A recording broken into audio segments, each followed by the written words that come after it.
Quand j'ai reçu mon diagnostic de Parkinson, j'étais déjà pas mal sportive. Et j'ai tout de suite compris que la pratique d'une activité physique améliorait grandement ma forme générale et ma stabilité. Et ça, dans le cas d'une personne qui vit avec le Parkinson, c'est synonyme de confiance, d'équilibre et de contrôle. Oui, de contrôle.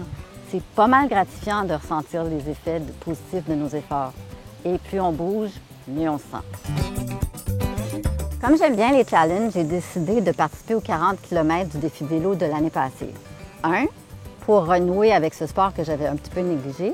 Et puis 2, pour participer à l'effort collectif de levée de fonds. J'ai vraiment aimé ça. L'organisme fait un travail de fond en appui aux personnes atteintes et à leurs proches aidants. Si on veut agir sur la maladie, il faut en parler beaucoup et souvent. Puis ça prend des sous pour intervenir. Comme la combinaison des symptômes est complètement différente d'une personne à l'autre, il y a une myriade de façons de leur venir en aide. Puis ça prend des sous pour intervenir.